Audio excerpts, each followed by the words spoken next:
Welcome to the William Hill SPFL Scottish Football Roundup, with all the action from the weekend's football in the William Hill Championship, League 1 and League 2. On this week's show, Falkirk tightened their grip on pole position in the Championship, Kelty come from behind to stun Montrose and Angus, and East Fife moved top with a dramatic win in Methil. Now Mackie, Ethan Ross, shifts in field, slides it through looking for Calvin Miller. The ball might just break, ball across, and there's Alfredo Agyemang! A lightning quick start from Falkirk! Neatly done by Liam Henderson. Here's Ethan Ross, wants to drive at the Raith defence. Sends the cross in low, there's Miller! Mackie looks long towards McKeever. Good flick on, plays in Kelvin Miller. Up against Hanlon, needs support, might go it alone! Breaks now from Miller. Spencer. Ross. Miller pointing where he wants it. Ross opting to go it alone and shoot! Does well to keep it in play, but now needs to find a Falkirk jersey. Does find Spencer. Into Agyemang, that's a lovely pass. Agyemang with a chance to line up a strike! Stunning! Just stunning from Alfredo Agyemang! Corner will come, short it goes. Drop for Spencer. Back wide to Ethan Ross. Chance to curl one in. And then it goes! Keelan Adams got the touch for Falkirk. I'm not too sure who it came off last. Slightly short return ball from McKenna. Now Jameson can cut in. Easton twisting and turning and trying to find a way through. Here's Montague. And Nicky Hogarth did so well to get down to his left-hand side and palm that one wide. Partick Thistle welcomed Ayr to Glasgow on Saturday afternoon, with Thistle winger Aidan Fitzpatrick testing Liam Russell in the first half after an excellent run. Both sides struggled to create many clear-cut chances in the first period, Ayr's best opportunity coming to Jay Henderson, who curled one wide of the mark. The second period would see both teams continue to battle for the upper hand, the away side going close to the opener when George Oakley was well kept out by Miles Roberts. But the biggest chance was yet to come. 82 minutes on the clock when referee Callum Scott awarded Thistle a penalty kick when Lee Ashcroft went down in the box.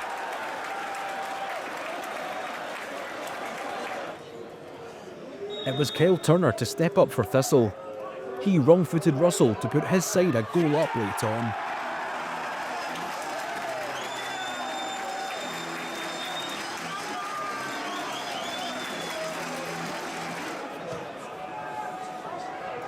Ayr would remain competitive right till the death, with the away side finding the net late on as Oakley stroked home, only to be denied for a foul in the build-up as Thistle held on for 3 points.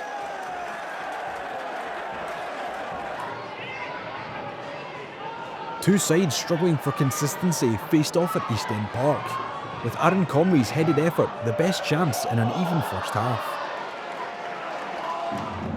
It would take until after the break for the deadlock to be broken. Matty Todd with a free kick in the 56th minute, which made it all the way into the Accies net to open the scoring.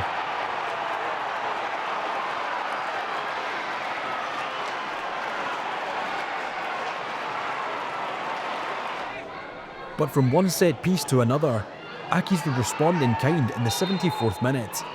A well-flighted cross being headed home by Sean McGinty for 1-1.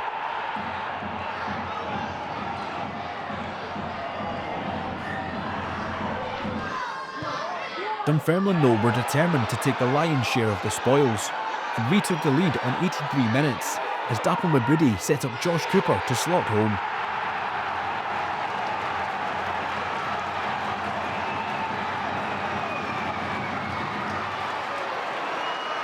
And the Pars would put the result all but beyond doubt just 5 minutes later. A corner kick from Cooper finding its way into the net via a touch from Comrie to make it 3-1.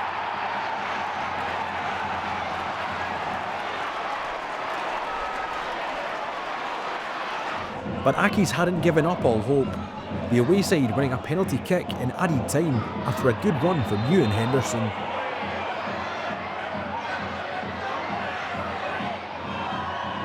The sport kick being squeezed home by Accies' top scorer Ollie Shaw to reduce the arrears. But it wasn't enough, as Dunfermline claimed all 3 points on home soil.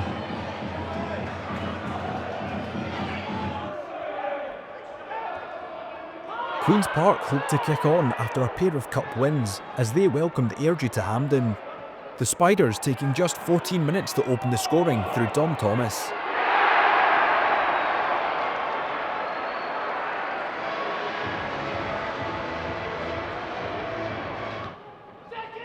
Despite their poor form, Airdrie still have some real quality in key areas. The Diamonds going close to levelling things up through Lewis McGregor shortly after. But it wasn't long before the home team tightened their grip on the game. 21 minutes on the clock when Louis Longridge doubled his side's lead with a deft lob.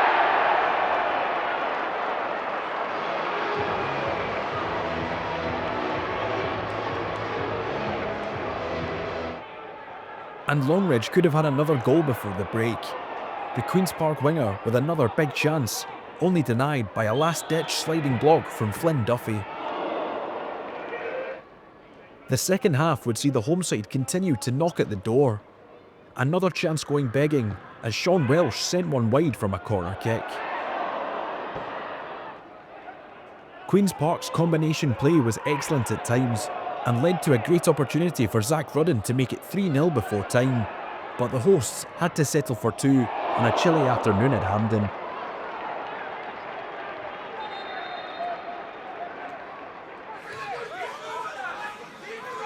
Livingston travelled to Capello on a run of 4 straight wins in all competitions. Scott Pittman's headed effort, the best chance of a quiet first half. The second period would see chances become slightly more frequent, with Livy going close through Robbie Muirhead, who was well blocked by the Morton defence. But the best chance of the game would come to Livy midfielder Pittman, who made a great run to the front post, but his effort clipping the woodwork and bouncing wide. The home side kept themselves in the game right till the end, and had a chance to win it through Michael Garrity, who pulled his shot wide of the mark, as it ended goalless in Inverclyde.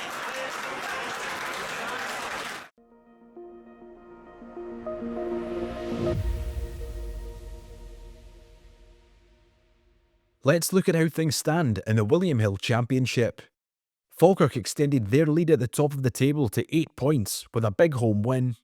Partick Thistle are in great form and trail third place Airdrieonians by just 2 points, while Dunfermline leapfrogged Accies into 6th after an excellent win at East End.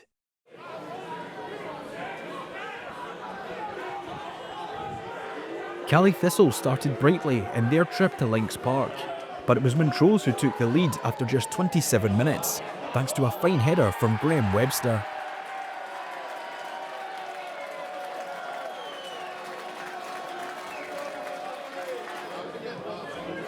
The away team could have been level shortly after, with a neat move finding Billy Mackay, who was excellently kept out by Montrose's Cammy Gill. But the next goal would come the way of the home team on 38 minutes. A ball into the area being helped home by Blair Lyons, who beat Musa Dibaga for 2-0.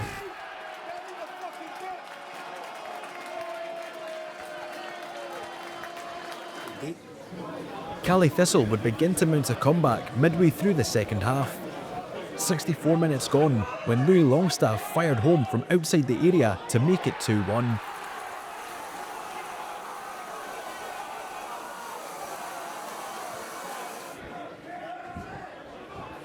And the momentum would further swing in favour of Caley in the 74th minute, as Montrose's Andrew Steeves was shown a straight red card.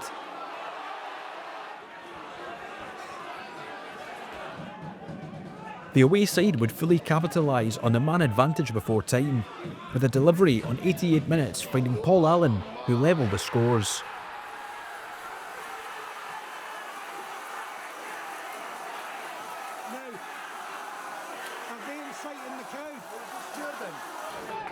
But things weren't quite done yet.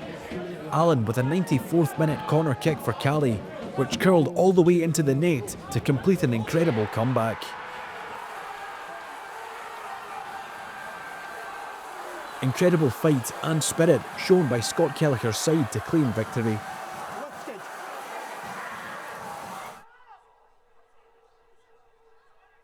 It would take just 8 minutes for Stenhousemuir to find the opening goal against Dumbarton.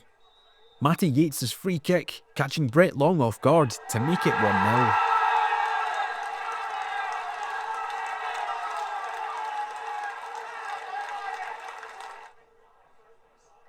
And the Warriors would double their lead from another set piece. 25 minutes gone when a corner kick was turned home by Aaron Steele to make it 2.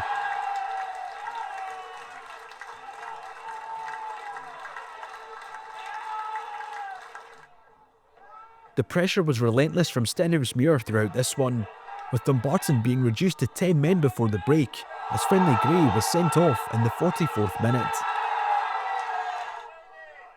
Dumbarton would show signs of life in attack after the break.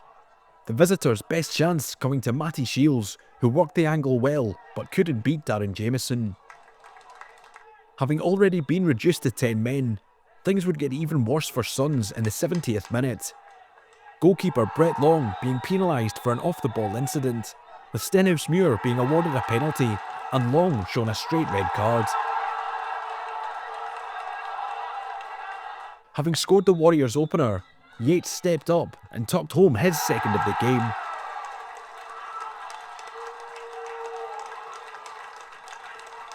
But the penalty drama wasn't done there. 88 minutes on the clock, when the Warriors won their second spot kick of the game as Ross Taylor was fouled in the area.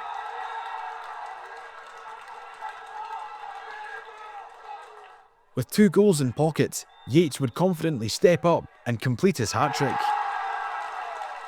An excellent home win for the Warriors, who are flying high in League One.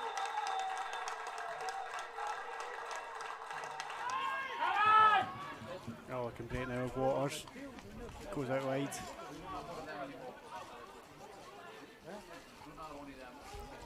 His man gets into the box, cuts back. Oh, it's off the post. Free kick for Alloa. Tries to catch out Adams. Still in the box.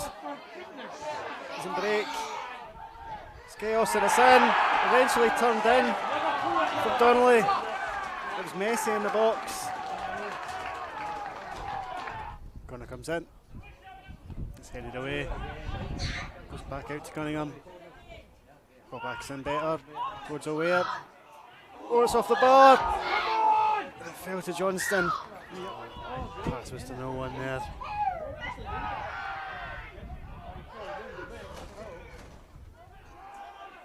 Alloa still have it. And that's a penalty to Alloa in the closing stages. Scott Taggart to take it. Taggart, and it's in. Surely wraps up all 3 points for Alloa today.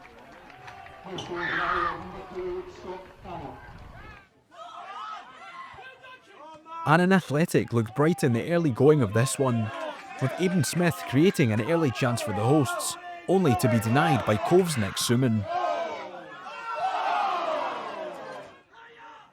While Cove would create a big opportunity of their own after excellent pressing from Aaron Darge, the finish just lacking as Jamie Smith made a strong save.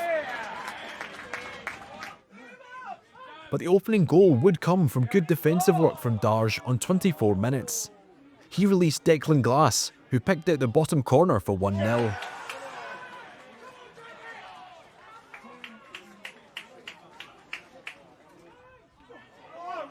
The second half would see Annan come out fighting, with the hosts finding an equalising goal on 70 minutes, as Tommy Muir did enough to squeeze the ball over the line.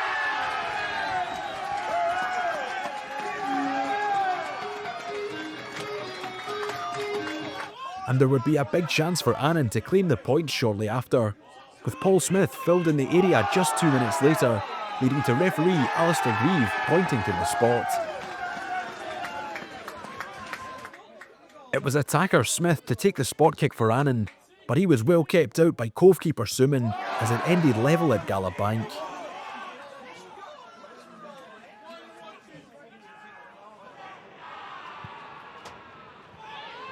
The television cameras headed to Gayfield for the late kick-off, with Arbroath's Fraser Taylor creating the best chance of the first period, but unable to find the net. The second half would see Taylor remain a key threat for the home side. His left-footed strike destined for the bottom corner, but well stopped by Queen's keeper Ross Stewart. The game's opening goal would come midway through the second half. Positive play from Queen's skipper Matty Douglas, whose strike swirled beyond Aidan McAdams in the 72nd minute.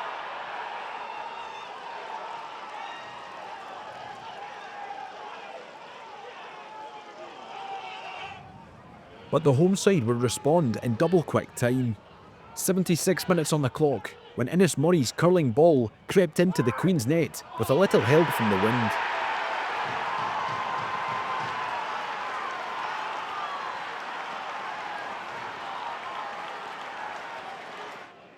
Murray clearly had a taste for goals, as he would go close to another shortly after. His strike aiming for the far corner, but clawed to safety by Stewart in the Queen's net. But Arbroath would pile on the pressure late in the game, and found the match-winning moment in the 91st minute, as Callum Gallagher turned home a well-placed cross for 2-1. An excellent win for the hosts on a windy evening at Gayfield.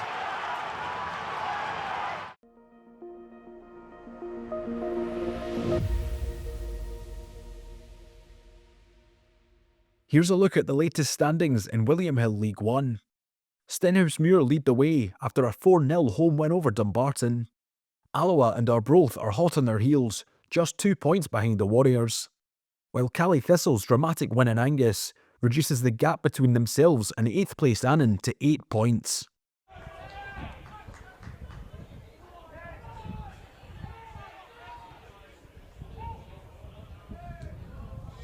Miller was trying to find Peggy, drops for Troughton. Can Peggy get onto this? He does. He'll get the shot away, and he's trying to take the lead.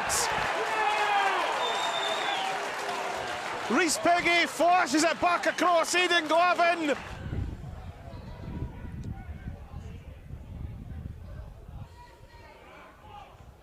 Ball comes across, Troughton's header. Dingwall slipping it down the left. That was well defended, but here come Elgin again. They're going to go for the shot. It's in! That's a superb strike. Looked for a second like it was going to go wide, but it's just slipped beyond the grasp of McFarlane. Back underway. Oh, and it's a great chance, and it must be. Oh, it's an absolute sitter from Golding. Elgin working this well. Oh, superb stop from McFarlane to deny Lyle Booth. Can't really say we've looked like getting the win, but we certainly won't complain. Oh, it's off the bar! And it's in! It's been scrambled in right at the death! And his Fife are going back to the top of League Two in the most dramatic of circumstances!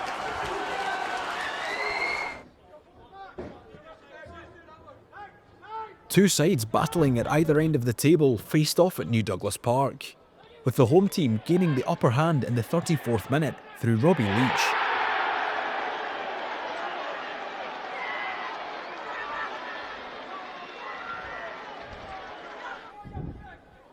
And the Bully Wee would go on to double their advantage just 4 minutes later. Neat play from Jordan Allen to lay one on for Liam Scullion to make it 2-0.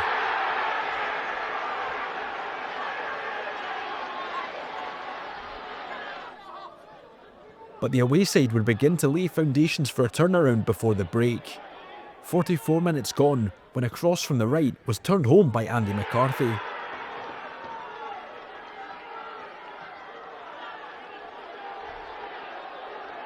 Peterhead would continue to press for a route back into the game after the break, with a big chance coming for Seb Ross after an excellent run, but the finish unable to beat Robbie Hemfrey. Though Peterhead's pressure would eventually pay dividends in the 82nd minute, the ball breaking in a crowded penalty area, with Jack Brown on hand to squeeze home the equaliser.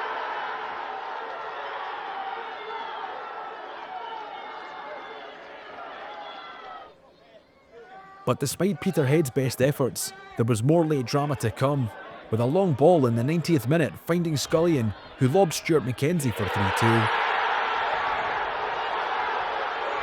A fantastic home win for Clyde, with Scullion grabbing the headlines.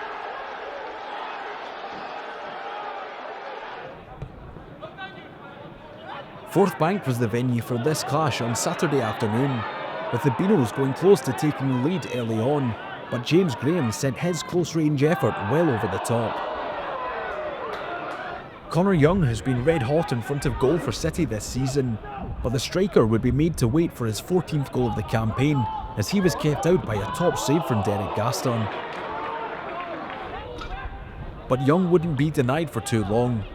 35 minutes gone when the striker picked out the top corner with a sensational free kick.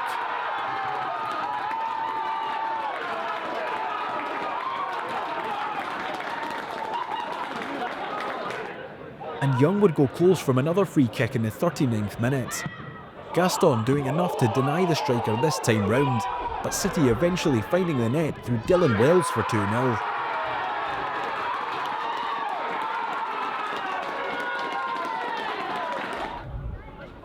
City looked sharp throughout this encounter and would go on to add to their lead in the second half, with Uzi C slotting home their third of the game in the 79th minute.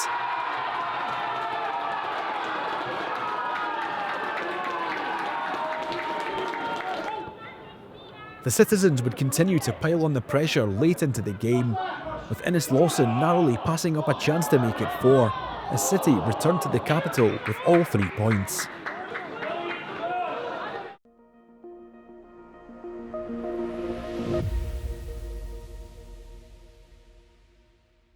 Here's a look at how things stood in William Hill League 2 after the weekend's football.